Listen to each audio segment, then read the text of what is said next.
কোরআন শরীফ বিশ্বাস করুন এটা কোনো তাবিজের কিতাব নয়। অনেক কোরআন শরীফ আছে বাংলাদেশে যে কোরআন শরীফের শুরুতেই অনেকগুলি নকশা থাকে, তাবিজের নকশা। আপনারা নিশ্চয়ই লক্ষ্য করেছেন আমাদের দেশে বাংলা ভাষায় যে কোরআনগুলি ছাপা হয় তাতে এই নকশাগুলি থাকে, বিশেষ করে এই সাবকন্টিনেন্টে বাংলাদেশ, পাকিস্তান, ইন্ডিয়া, এইখানে যে কোরআনগুলি ছাপা হয় সে কোরআন শরীফের মধ্যে এই ধরনের নকশা থাকে। সূরা মরিয়মের নকশা, সূরায়ে ইউসুফের নকশা, সূরায়ে মায়েদার নকশা, এই আবার নিচে লেখা থাকে এই নকশা ব্যবহার করলে জ্বর ছেড়ে যাবে, ওই নকশা ব্যবহার করলে বিয়ে হবে তাড়াতাড়ি, ওই নকশা ব্যবহার করলে বাচ্চা হবে শীঘ্র, এই রকমের নানান কথাগুলি লেখা। এই কোরআন শরীফের সাথে যারা সূরার নকশা ছাপায় দেন তারা রীতিমতো কোরআন শরীফের সাথে বেয়াদবি করেন, কোরআন শরীফের সাথে তারা তামসা করেন। এই তারা আরবি অক্ষরগুলির কতগুলি নাম্বার বানিয়েছেন, এই নাম্বার তো রাসূলুল্লাহ বানান নাই, এই নাম্বারগুলি তো সাহাবায়ে কেরাম দেন নাই। আলিফের নাম্বার কত, বায়ের নাম্বার কত, তায়ের নাম্বার কত, এইভাবে কতগুলি নাম্বার দিয়া সূরাগুলি একত্রিত করিয়া 1273, 1792, 1421, 230 ইত্যাদি কতগুলো নাম্বার দিয়া এগুলি দিয়া এক একটা সূরা নকশার মধ্যে ঢুকাইছে। এরভাবে ঢুকায়া বিসমিল্লাহির রহমানির রহিমের অক্ষরগুলির মোট হিসাব করে 786 বানাইছে। এখন এগুলি মানুষেরা লিখতেছে, এগুলি দরজায় লিখে রাখে, সিডিতে লিখে রাখে 786। এখন আপনারা বিশ্বাস করুন 786 যদি 10 লক্ষ বারও কেউ লেখে অথবা পড়ে, একবার বিসমিল্লাহির রহমানির রহিম বলার সমান হবে না, হবে না, হবে না। কারণ নবী করিম সাল্লাল্লাহু আলাইহি ওয়াসাল্লাম বলেছেন প্রত্যেক হরফে 10টা করে নাকি। আলিফ হারফুন, লাম হারফুন, মিম হারফুন। আলিফ লাম মিম বলে 10 নাকি হবে না, আলিফ লাম মিম বলে করে নাকি হবে 30টি নাকি হবে। নবীজির এই হাদিস অনুযায়ী যে ব্যক্তি পড়েন আমার সাথে বিসমিল্লাহির রহমানির রহিম, এইমাত্র যখনই আমরা বিসমিল্লাহির রহমানির রহিম পড়লাম, আল্লাহ রাব্বুল আলামিন নবীর কথা অনুযায়ী আমাদের আমলনামায় 190টি লিখে দিয়েছেন। 190টি নাকি আমলনামায় লেখা হয়ে গেছে। সুতরাং কোরআনে কারীমকে তাবিজ বানায়া নাম্বারের মধ্যে নিয়ে নকশা বানানোর ভিতরে মুসলমানদের কোনো সার্থকতা, কোনো কৃতিত্বের মধ্যে নাই, বরং কোরআনের সাথে একটি তামসা করা, বেয়াদবি করা। যারা এটা করেন আল্লাহ তাদের কোরআনের সাথে এই বেয়াদবি করার মানসিকতা পরিহার করার তৌফিক দান করুন। প্রিয় ভাই সব, কোরআন নাজিল হয়েছে আরবি ভাষায়। কেউ কেউ বলতে পারেন যে কোরআন আমরা বুঝি না। ভাই কেন বোঝেন না? বুঝি না এই কারণে যেহেতু কোরআন আমার মাতৃভাষা নয়।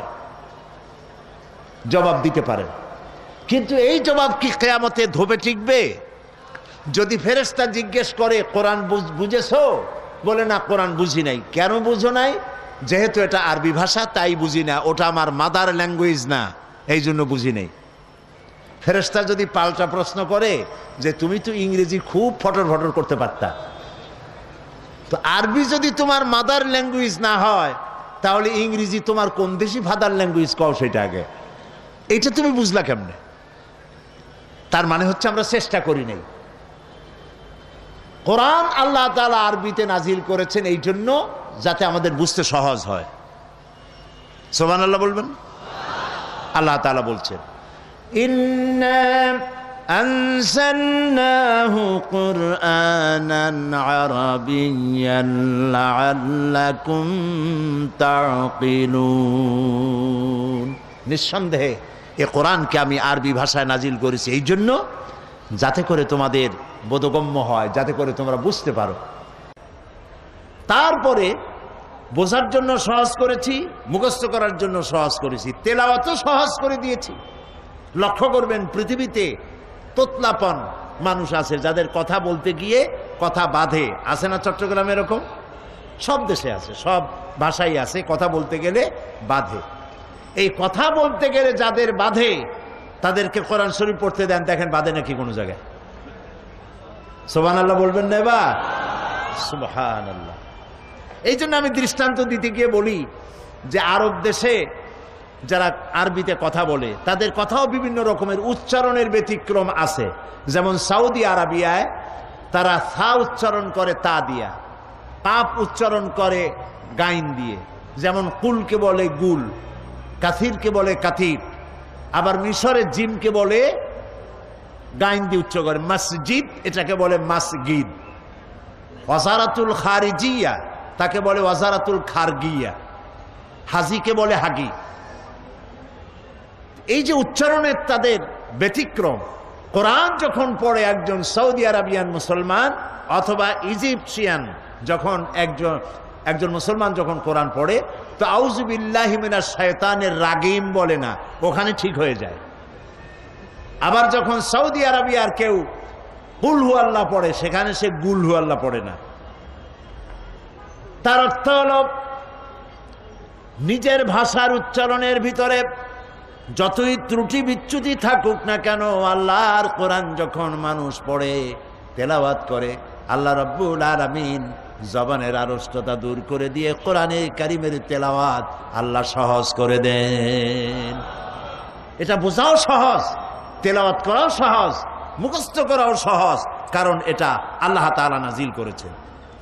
আল্লাহ রাব্বুল আলামিন বলেন فَإِنَّمَا يَسَّرْنَاهُ بِلِسَانِكَ لَعَلَّهُمْ يَتَذَكَّرُونَ।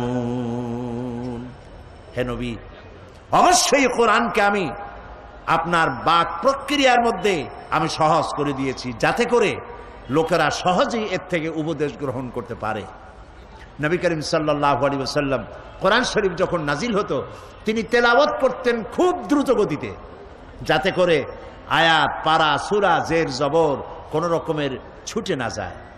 মহান আল্লাহ রাব্বুল আলামিন নবীজির এই কষ্ট লক্ষ্য করলেন আর তাকে জানায় দিলেন লা তুহাররিক বিহি লিসানাকা লিতাজালা বিহি। ও নবী, কোরআনকে মুখস্থ করার জন্যে আপনার জিহ্বা এত নাড়াচাড়া করার কোনো প্রয়োজন নাই। জিবরাইল যখন আপনার প্রতি কোরআন অবতীর্ণ করে, আমার জিবরাইলের সাথে একবার মাত্র আপনি কোরআনে কারীম তেলাওয়াত করবেন, আপনার সিনার ভিতরে গোটা কোরআন শরীফ মুখস্থ করায় দেওয়ার মালিক আমি আল্লাহ। আমি আপনাকে মুখস্থ করায় দেব, আপনাকে তেলাওয়াত করার তৌফিক দিব, এ কোরআন আপনাকে বোঝার তৌফিক দান করে দেব। মানুষকে যেন আপনি তেলাওয়াত করে বুঝাইতে পারেন, সে তৌফিকও আমি আল্লাহ আপনাকে দান করে দেব। প্রিয় ভাই সব, এই কোরআন হচ্ছে মানবতার মুক্তি সনদ। আমরা এই পৃথিবীতে দুইটা জিনিস আমরা চাই, মানুষ যত যাই চাও, দুইটা হলো মেইন, দুটা প্রধান। একটা হচ্ছে এই পৃথিবীতে চাই শান্তি, পৃথিবীতে কি চাই, আর আখিরাতে জাহান্নাম থেকে চাই মুক্তি। পৃথিবীতে যদি আমরা শান্তি চাই তাহলে কোরআনের ব্যবস্থা ছাড়া শান্তি আমরা পাবো না, কোরআনের আইন ছাড়া শান্তি পাবো না। আপনি সন্ত্রাস দূর করবেন, সন্ত্রাস দূর করতে চান, চাঁদাবাজ, মাস্তান, হাইজাকার বন্ধ করতে চান, পারবেন না বন্ধ করতে, 100% বন্ধ করতে পারবেন না। কাঙ্ক্ষিত মানেও পৌঁছাতে পারবেন না যতক্ষণ পর্যন্ত কোরআনের আইন চালু না করেন। কেবলমাত্র কোরআনের আইন দিয়েই এটা বন্ধ হতে পারে। এই জন্য পৃথিবীতে শান্তি যদি চাই কোরআনের আইন লাগবে। আমি আর রহমান আল্লামাল কোরআন, আল্লাহ যে দয়াবান, তিনি যে মানবতার প্রতি কোরআন নাজিল করে শ্রেষ্ঠ দয়া করেছেন। এক এক করে পর্যায়ক্রমে 5 দিন আমরা এখানে কথা বলবো, ইনশাআল্লাহ আমি আলোচনা করব। বলেন সবাই ইনশাআল্লাহ। আল্লাহ যেন তৌফিক দেন, বলেন আমিন। কোরআন হচ্ছে জীবন যাপনের নির্ভুল ব্যবস্থা। পৃথিবীর সব মতবাদে ভুল, এই কোরআন হচ্ছে 3 সের জন্য বললেন মাত্র। পৃথিবীর সমস্ত জীবন ব্যবস্থা মানুষের চলার জন্য যা বানানো হয়েছে সব ভুল, একমাত্র কোরআন জোরে বলে নির্ভুল কিতাব একমাত্র এই কোরআন। কোরআন দিয়ে যদি সমাজ গড়ি, কোরআন দিয়ে যদি ব্যক্তি গড়ি, কোরআন দিয়ে যদি রাষ্ট্র গড়ি তবেই কাঙ্ক্ষিত শান্তি আসবে, নইলে শান্তি আসবে না।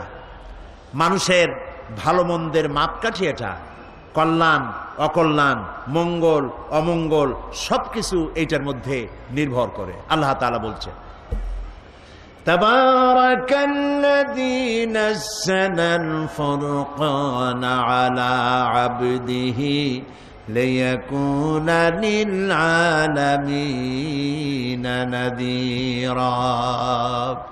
অতীব বরকতপূর্ণ সেই মহান আল্লাহ যিনি তার বান্দার কাছে ফুরকান নাজিল করেছে। আল ফারকু বাইনাল হাক্কি ওয়াল বাতিল, হে কোরআন হচ্ছে সেই ফুরকান যা হক আর বাতিলের মধ্যে পার্থক্য সূচিত করে, মিথ্যা সত্য আর মিথ্যা, কল্যাণ আর অকল্যাণ, মঙ্গল আর অমঙ্গলের মধ্যে পার্থক্য সৃষ্টি করে সঠিক পথের দিশা দেয় যে কিতাব, তার নাম হচ্ছে কোরআন শরীফ। সেই কোরআনের সাথে আমাদের ব্যবহারটা কি? এই কোরআনের সাথে আমাদের ব্যবহার সম্পর্কে মাহিরুল কাদেরী একটা সুন্দর কবিতা তিনি লিখেছেন। মাহিরুল কাদেরী, কোরআনের সাথে, যে কোরআন আমার জীবন, আমার সম্পদ, আমার ঈমান, আমার রক্ত, আমার রুহু, আমার জীবন, আমার স্বাধীনতা, আমার সার্বভৌমত্ব, আমার ইজ্জতের প্রতি যে কোরআন, সেই কোরআনের সাথে আমাদের ব্যবহারটা কি?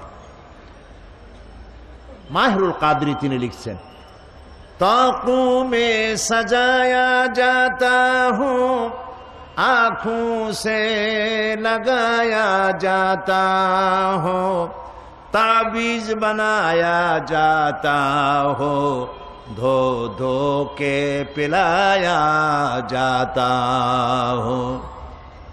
কোরআন বলছে, কোরআনের ভাষায়, কোরআনের হয়ে কবি বলতেছেন আমার সম্মান দেখো, আমাকে তাকের উপরে রাখা হয়। কোরআন কেউ নিচে রাখে? কোথায় রাখে? তাকের উপরে, আলমারির উপরে সুন্দর করে রাখে, তারপরে ধরিয়া চোখে লাগায় এরকম, এরপরে চোখে লাগায়, চুমা খায়, তাবিজ বানায়া গলায় ঝুলায়, ধুয়ে ধুয়ে পানি খায়। जुज़दाने हरीर व रेशम के और फूल सितारे चांदी के, फिर इत्र की बारिश होती है, खुशबू में बसाया जाता हो। রেশমের কাপড়ে আমারে জড়ায় রাখে, ফুল এবং চাঁদি দিয়ে আমার উপরে ছড়িয়ে দেওয়া হয়, আতরের বৃষ্টি বর্ষণ করা হয়। किस बज़्म में मेरा जिक्र नहीं, किस उर्से में मेरी धूम नहीं, फिर भी मैं अकेला रहता हूँ, मुझसा कोई मजलूम नहीं। সব মাহফিলে আমার কথা বলা হয়, দিনী মাহফিলগুলিতে। আমাকে এমন কোন অনুষ্ঠান আছে মুসলমানদের যেখানে ধর্মীয় মাহফিলগুলিতে আমার সম্মানের কথা বলা না হয়, আমার ইজ্জতের কথা বলা হয়, আমার সুমা দেওয়া হয়, শ্রেষ্ঠ কিতাব বলা হয়। এরপরেও আমি একা থাকি, আমার চাইতে মজলুম কেউ নাই, আমাকে নিয়ে কেউ চিন্তা করে না, আমাকে নিয়ে কেউ ব্যক্তি গড়ে না, আমাকে নিয়ে সমাজ গড়ে না, আমাকে কেউ নিয়ে রাষ্ট্র গড়ে না, আমি একা মজলুম হয়ে পড়ে আছি। মূল বাস্তব কথা হচ্ছে পৃথিবীতে কোরআনের মতো মজলুম কিতাব এই পৃথিবীতে আর নাই। সামান্য ক্লাস 1-এর ছেলে, নার্সারি গ্রুপের ছাত্র, সেও যা পড়ে বানান করে বুঝে বুঝে পড়ে। আর এই কোরআন আল্লাহর কিতাব মানুষ বুঝতে চেষ্টা করে না। এর থেকে দুঃখ আর কিছুই হতে পারে না। প্রিয় ভাই সব, এই জন্য আমাদের প্রয়োজন হচ্ছে কোরআন বোঝা, কোরআন বোঝা, কোরআনের উপরে চিন্তা করা, কোরআনের উপরে আমল করা। আল্লাহ রাব্বুল আলামিন বলেন قل بفضل الله وبرحمته فبذلك فليفرحوا هو خير مما يجمعون قل بفضل الله وبرحمته। হে নবী আপনি বলুন, শুনতেছেন আপনারা? আল্লাহ তাআলা বলছেন নবী আপনি বলেন বিফাদলিল্লাহি ওয়া বিরহমাতিহি, ও পৃথিবীর মানুষেরা তোমাদের উপরে আল্লাহর করুণা, আল্লাহর রহমত হচ্ছে এই যে কোরআনের মতো একখানা কিতাব আল্লাহ তোমাদেরকে দান করেছেন। সুবহানাল্লাহ বলেন। ফাবিযালিকা ফালিয়াফরাহু, কোরআনের মতো কিতাব পাইছো, আনন্দ করো। কে বলতেছেন? বলেন। কোরআনের মতো কিতাব পেয়েছো, আনন্দ করো। হুয়া খায়রুম মিম্মা ইয়াজমাউন, এ পৃথিবীর সব মানুষ যা কিছু অ্যাচিভ করেছে, এ পৃথিবীর মানুষ যা কিছু অর্জন করেছে, কোরআন তার থেকে শ্রেয়। সুবহানাল্লাহ বলতে পারেন নাই? পারেন না এই কারণে যেহেতু বোঝেন নাই। লক্ষ্য করেন আল্লাহ কি বলছেন, হুয়া খায়রুম মিম্মা ইয়াজমাউন। পৃথিবীর সব মানুষ যা অ্যাচিভ করেছে, যা অর্জন করেছে, কি অ্যাচিভ করেছে? পৃথিবীর মানুষেরা সোনা পেয়েছে, সোনার খনি, রূপার খনি, হীরার খনি। মানুষ এসব খনিজ দ্রব্য পেয়েছে, ক্ষমতা পেয়েছে, ইন্ডাস্ট্রিয়ালিস্ট হয়েছে, শিল্প কলকারখানার মালিক হয়েছে। গোটা পৃথিবীর মানুষ জাগতিক সম্পদ বলতে যা আছে, যা কিছু পৃথিবীর সব মানুষ অর্জন করেছে, তার মোকাবেলায় কোরআন শ্রেষ্ঠ। এর থেকে উত্তম আর পৃথিবীতে কিছু নাই। সর্বশ্রেষ্ঠ হচ্ছে কোরআন। প্রিয় ভাই সব, সেজন্য আল্লাহ বলছেন আনন্দ করো। এই আনন্দ আমরা করে থাকি। এই ডিসেম্বর মাসের, এটা কি মাস যাচ্ছে? এই ডিসেম্বরের 16 তারিখে আমরা আনন্দ একটা করছি, করি নাই? ওটা কি আনন্দ কন্ত? বিজয়ের আনন্দ। পৃথিবীর প্রত্যেকটি দেশ তাদের স্বাধীনতার আনন্দ করে, আমরাও একটি স্বাধীনতার আনন্দ করি। তবে আমাদের দেশের মানুষের দুইবার স্বাধীনতা অর্জনের অভিজ্ঞতা আছে। একবার ব্রিটিশ থেকে, আর একবার পাকিস্তানের শোষণ নির্যাতন থেকে। দুবার আমরা স্বাধীন হলাম, তাই আমরা আনন্দ করি। এই আনন্দ পৃথিবীতে আমরা শুধু করি না, ভারতও করে। এই আনন্দ সৌদি আরব করে, কুয়েত করে, কাতার করে, ইউরোপ করে, আমেরিকা করে। পৃথিবীর সব জাতি স্বাধীনতার আনন্দ করে একদিনের জন্য। কয়দিনের জন্য? এই আনন্দ কিসের? একটি দেশের অধীনে ছিলাম, ওই দেশের অধীনতা থেকে আমরা মুক্ত হয়েছি, তাদের নির্যাতন থেকে, তাই আমরা আনন্দ করি। আল্লাহ তাআলা বলছে কোরআন নাজিল হয়েছে, আনন্দ করো। এই আনন্দ হচ্ছে খায়রুম মিন আলফি শাহর। কোরআন যেদিন নাজিল হয়েছে, ওটা দিন ছিল না রাত ছিল? তাও মনে নাই আপনাদের? রাত ছিল। ওই রাতটা কত মাসের চাইতে শ্রেয়? 1000 মাসের চাইতে। কিন্তু 1000 মাস কিন্তু বলা হয়নি। যদি 1000 মাস বলা হতো তাহলে আলফুন ওয়াহিদ লাগাই দিলে হতো। বলা হয়েছে আলফুন, এর অর্থ হচ্ছে 1000 না, হাজার হাজার।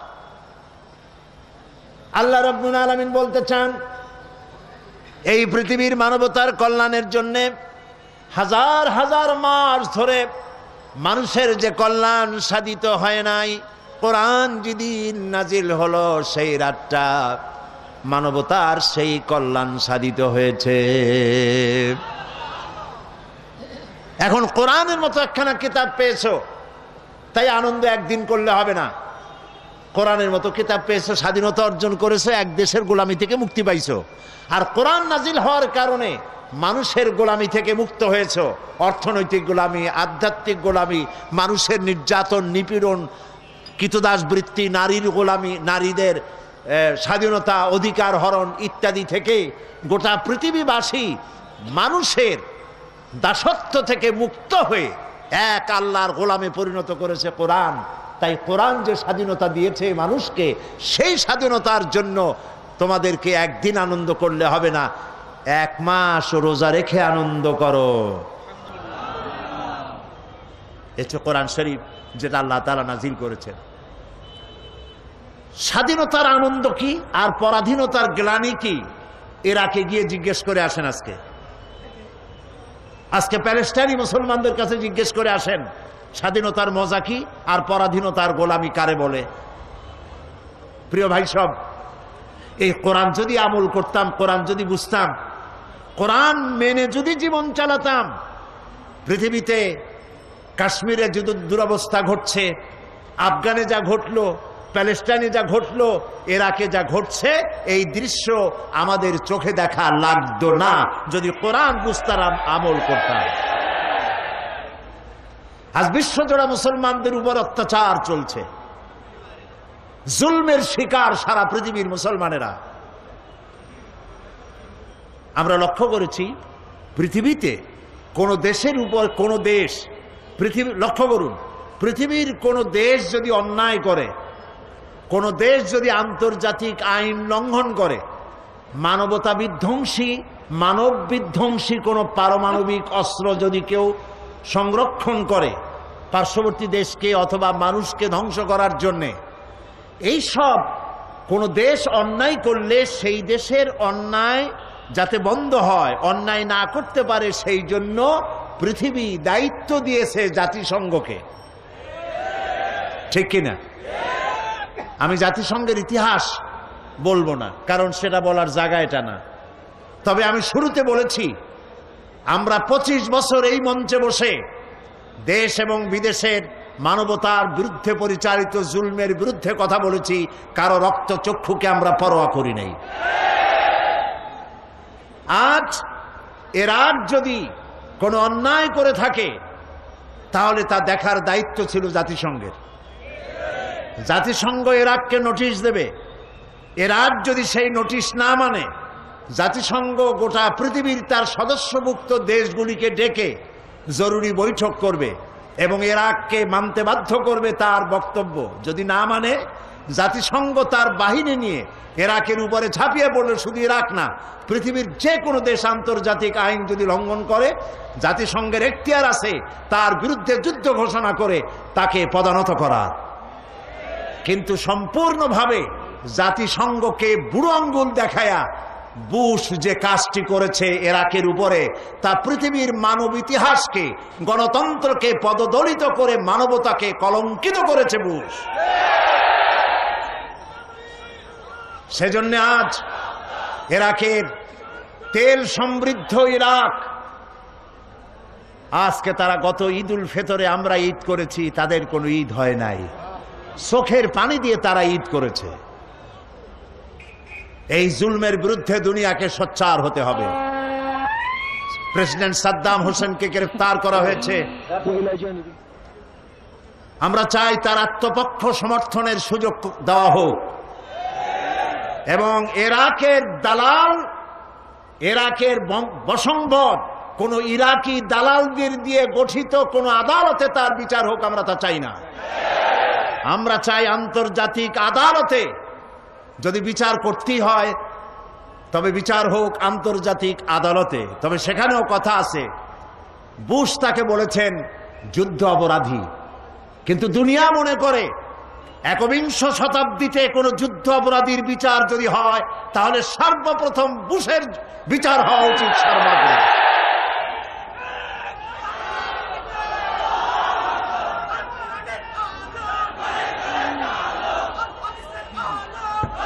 প্রিয় ভাই সব,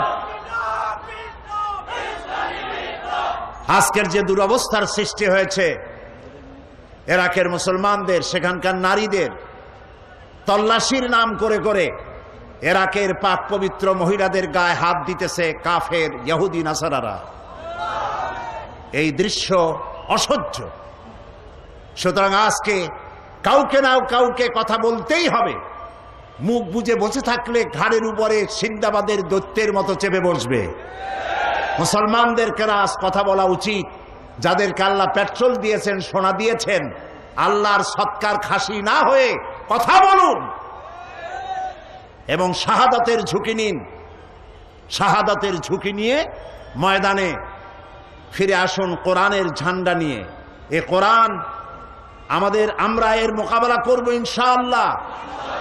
আমরা মোকাবেলা করব কোরআন এবং হাদিস বর্ণিত চরিত্র দিয়ে, জ্ঞান আর বিজ্ঞান দিয়ে আমাদের নিজেদেরকে শানিত করে ইসলামী আদর্শ দিয়ে আমরা এর মোকাবেলা করব ইনশাআল্লাহ। এবং সে মোকাবেলায় মুসলমানরাই জিতবে ইনশাআল্লাহ। প্রিয় ভাই সব, আল্লাহ তাআলা যে কথাগুলি আজকে বললাম কোরআন থেকে, সূরা আর রহমান থেকে, এ কথাগুলি আল্লাহ তাআলা আমাদের বোঝার আর আমল করার তৌফিক দান করুন। কোরআন পড়ার, বোঝার এবং এই অনুযায়ী জীবন গড়ার তৌফিক যেন আল্লাহ আমাদের দেন, আমরা বলি আমিন। যেহেতু আমরা 5 দিন কথা বলবো, সেজন্য ধীরে ধীরে আমি আস্তে করে কোরআনে কারিমের শিক্ষাগুলি আপনাদের সামনে পেশ করতে চাই বেমাশিয়াতিল্লাহ তাআলা। মোনাজাতের জন্য দাঁড়ানো ভাইয়েরা বসুন, যারা দাঁড়ানো আছেন মেহেরবানি করে বসেন, আমরা মোনাজাত করব। প্রিয় ভাই সব, আপনারা শুনতে পেয়েছেন মাহফিলের পক্ষ থেকে ঘোষণা করা হয়েছে যে অন্যান্য বছরের মতো আমাকে তারা দেরি করে আনবেন না। এই কারণে যে লোকেরা বহুত দূরদারাজ থেকে আসে, তাদের বাড়ি ফিরে যেতে হয়। এ ধরনের অনেকেই কথা বলেছেন হযরত মাওলানা শামসুদ্দিন সাহেবের কাছে, এবং তারা নিজেরা সিদ্ধান্ত নিয়েছেন আমাকে তারা দেরি করে আনবেন না। সেই জন্য আপনার অন্যান্য বছরের তুলনায় আজকে দেরি করে আসছেন, যে আমি দেরি করে আসব এটা মনে করে। আগামীকাল আসরের পরে দেশ বিখ্যাত ওলামায়ে কেরাম তারা ওয়াজ শুরু করবেন, এবং মাগরিবের পরপরই আমাকে তারা এখানে আপনাদের সামনে উপস্থিত করবেন ইনশাআল্লাহ। এবং আমরা ধারাবাহিক আলোচনা করব। এই আলোচনার দ্বারা আমি আশা করি আমরা সবাই উপকৃত হতে পারবো ইনশাআল্লাহ। আপনারা এটাও জানেন যে প্রতি বছর ঢাকা থেকে লাইব্রেরিগুলি, বিভিন্ন পুস্তক প্রকাশনালয়, তারা আপনাদের জন্য সারা বছর সাধনা করে নতুন নতুন বই উপহার নিয়ে আসে ঢাকা থেকে। এ ধরনের অন্তত 3 শতাধিক লাইব্রেরি এখানে আছে। বই কাউকে কখনো ঠকায় না, ইসলামী বই। এ বইয়ের কোনো অভাব নাই। আপনারা যাওয়ার সময় বইগুলি ওখান থেকে যেটা পছন্দ, তাফসির আছে, হাদিস আছে, সাহিত্য আছে, যেটা পছন্দ করেন আপনার জন্য প্রত্যেক দিন বই নেবেন। মা বোনেরাও নেবেন, আপনারাও নেবেন। বাকি কথা আগামীকাল থেকে বলা হবে ইনশাআল্লাহ। আল্লাহুম্মা আমিন। রব্বানা যালামনা আনফুসানা ওয়া ইন লাম তাগফির লানা ওয়া তারহামনা লানাকুনান্না মিনাল খাসিরিন। রব্বানা লা তুযিগ কুলুবানা বা'দা ইয হাদাইতানা ওয়া হাব লানা মিন লাদুনকা রাহমাতান ইন্নাকা আনতাল ওয়াহ্হাব। আয় আল্লাহ তাআলা, কোরআনে কারিমের তাফসিরের মাহফিলে দীর্ঘক্ষণ ধরে তোমার কোরআনের কথা আমরা শুনেছি। আল্লাহ তাআলা, মেহেরবানি করে আমাদের জিন্দেগির গুনাহ খাতা মাফ করে দাও রব্বুল আলামিন। আমাদের মধ্য থেকে আমাদের মা বাপ যাদের দুনিয়া থেকে বিদায় হয়ে গেছে, কবরগুলিকে জান্নাতের টুকরা বানায়া দাও। রব্বির হামহুমা কামা রব্বায়ানি সগীরা। সবাই পড়েন রব্বির হামহুমা কামা রব্বায়ানি সগীরা। হে আল্লাহ তাআলা, तमाम পৃথিবীতে আজ মুসলমানেরা বড় বিপদে আছে। আল্লাহ তাআলা তুমি দয়া করে মুসলমানদের সাহায্যকারী হয়ে যাও রব্বুল আলামিন। আমাদের উপরে যারা জুলুম করে তুমি দেখতে পাচ্ছ, দুনিয়ার ইহুদি নাসারা আর মুশরিকরা ঐক্যবদ্ধভাবে মুসলমানদেরকে টার্গেট করেছে। আল্লাহ তুমি দয়া করে মেহেরবানি করে মুসলমানদের সাহায্যকারী হয়ে যাও রব্বুল আলামিন। 5 দিন ব্যাপী তাফসীরুল কোরআন মাহফিলের আয়োজন করা হয়েছে। তুমি দয়া করে 25 বছর পূর্তি করেছো, 25 বছর পুরা করেছো। আল্লাহ তাআলা তুমি দয়া করে মাহফিলকে বরকতপূর্ণ করে দাও। বাংলাদেশের বিভিন্ন জায়গা থেকে এবং চট্টগ্রামের চতুর্দিক থেকে, দেশ বিদেশ থেকে যত লোক যাতায়াত করবেন, প্রত্যেকের যাতায়াত তুমি দয়া করে আসান করে দিও, নিরাপদ করে দিও রব্বুল আলামিন। এই মাহফিলে আমাদেরকে যারা কথা বলেন তাদের কেমন কথা বলার তৌফিক দিও, যাতে করে মানুষের হেদায়েত নসিব হয়ে যায়। আর যারা শুনতে আসেন আল্লাহ তাআলা প্রত্যেককে মনোযোগ সহকারে কথাগুলি বুঝে আমল করার তৌফিক দিও রব্বুল আলামিন। মাহফিলের সভাপতি হযরত মাওলানা শামসুদ্দিন সাহেব তোমার গোলাম, আল্লাহ তুমি দয়া করে তাকে সেহাতে কুল্লিয়া হায়াতে তাইয়্যিবা তুমি তাকে দান করে দিও। মাবুদ, তার সাথী সঙ্গী যারা যারা এটার জন্য পরিশ্রম করছেন, দিন রাত কষ্ট করতেছে, আল্লাহ তাদের প্রতি তুমি রহমত নাজিল করে দিও রব্বুল আলামিন। এই মাহফিলে অনেকে দোয়া চায়, আর কেন যেন মানুষের একটি ধারণা হয়েছে যেখানে তোমার কাছে আমরা বিনীতভাবে যে কেঁদে কেঁদে দোয়া করি, তুমি দয়া করে কবুল করো, এই ধারণা হয়েছে মানুষের। আল্লাহ তাআলা মানুষের এই ধারণাকে তুমি মিথ্যা পরিণত করো না। আল্লাহ তাআলা মানুষের কোরআনের বরকতে হাত তোলে, যেই নিয়ত করে নেক নিয়ত আল্লাহ তুমি পুরা করে দিও। আল্লাহ তাআলা দুবাই থেকে, কাতার থেকে, সৌদি আরব থেকে, অস্ট্রেলিয়া থেকে, ইউরোপ থেকে বহু টেলিফোন আমার কাছেও এসেছে। আল্লাহ তাআলা দোয়া চেয়েছেন তারা, যিনি যেই নিয়তে দোয়া চান আল্লাহ প্রত্যেকের দিলের নেক নিয়ত তুমি দয়া করে পূরণ করে দিও ربنا تقبل منا إنك أنت السميع العليم وتب علينا إنك أنت التواب الرحيم سبحان ربك رب العزة عما يصفون وسلام على المرسلين والحمد لله رب العالمين واجعل آخر كلامنا عند الموت لا إله إلا الله محمد رسول الله السلام عليكم ورحمة الله